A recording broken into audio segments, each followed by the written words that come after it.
नमस्कार दोस्तों, स्वागत है आपका BMJ एकेडमी में। वर्ल्ड ज्योग्राफी की आज की इस वीडियो में हम विश्व में प्रमुख घास के मैदानों के बारे में पढ़ेंगे। घास के मैदान मुख्यतः दो प्रकार के होते हैं। उनके उदाहरणों के साथ साथ उन्हें विभिन्न क्षेत्रों में, विभिन्न देशों में किस नाम से जाने जाते हैं, इनके बारे में भी हम इस वीडियो में देखेंगे। तो आइए दोस्तों, बिना देर किए शुरू करते हैं। विश्व के घास के मैदान। घास के मैदान भूमध्य रेखीय क्षेत्र से लेकर ध्रुवीय क्षेत्रों तक पाए जाते हैं।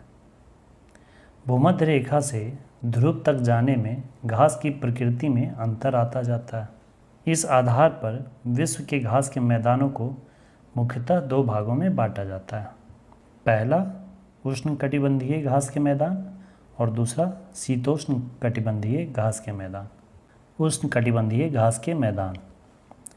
यह घास के मैदान भूमध्य रेखीय प्रदेश के उत्तर तथा दक्षिण में लगभग 10 डिग्री से 25 डिग्री अक्षांशों के बीच विस्तृत हैं।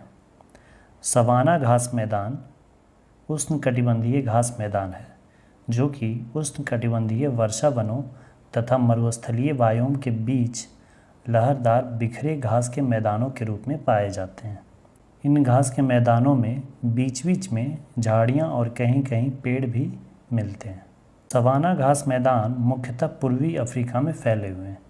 इसके अतिरिक्त ओरिनिको बेसिन, वेनेजुएला और कोलंबिया में, ब्राज़ील, बेलीज़, होंडुरास के अतिरिक्त भारत के दक्षिणी भागों में भी यह पाए जाते हैं। उष्णकटिबंधीय घास के मैदानों को विभिन्न क्षेत्रों में विभिन्न नामों से जाना जाता है। जैसे अफ्रीका में उष्णकटिबंधीय घास के मैदानों को सवाना कहते हैं और वेनेजुएला में इसे लानोस कहा जाता है, जबकि ब्राज़ील, पराग्वे, अर्जेंटीना का उत्तरी हिस्सा तथा उरुग्वे में इसे कैंपास कहा जाता है। और दक्षिण अफ्रीका में जो उष्णकटिबंधीय घास के मैदान होते हैं उसे पार्कलैंड कहा जाता है। और अमेज़न बेसिन में जो उष्णकटिबंधीय वर्षा वन है उसे सेलवास कहा जाता है। आइए अब शीतोष्ण कटिबंधीय घास के मैदानों को देखते हैं। यह घास के मैदान लगभग 30 डिग्री से 45 डिग्री अक्षांशों के मध्यवर्ती भागों में पाए जाते हैं। उत्तरी गोलार्ध में स्थलीय विस्तार अधिक होने के कारण इन मैदानों का विस्तार कहीं कहीं 50 डिग्री उत्तरी अक्षांश तक भी पाया जाता है। इसे भी अलग अलग देशों में अलग अलग नामों से जाना जाता है।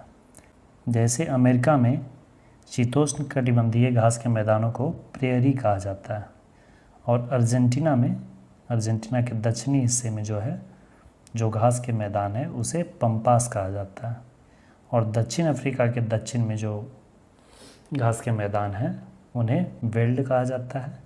और यूरेशिया में, एशिया और यूरोप की जो सीमा है, उन क्षेत्रों में जो घास के मैदान हैं उन्हें स्टेपीज कहा जाता है।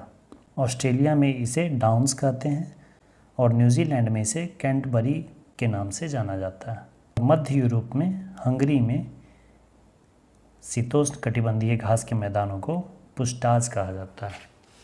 कुछ अन्य तथ्यों में उष्णकटिबंधीय सवाना प्रदेश को बड़े शिकारों की भूमि कहा जाता है, क्योंकि इस क्षेत्र में प्रतिवर्ष हजारों बड़े जानवरों का शिकार अभी भी किया जाता है।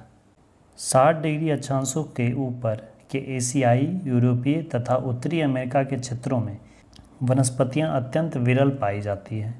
यहाँ मॉस, लाइकेन, एल्गी तथा कुछ जंगली झाड़ियाँ ही अल्प मात्रा में पाई जाती है, जो कि वर्ष में 2-3 महीने ही विकास करती हैं और बाकी का समय वो बर्फ़ से ही ढका रहता है। तो ऐसे घास के क्षेत्रों को टुंड्रा वनस्पति कहा जाता है।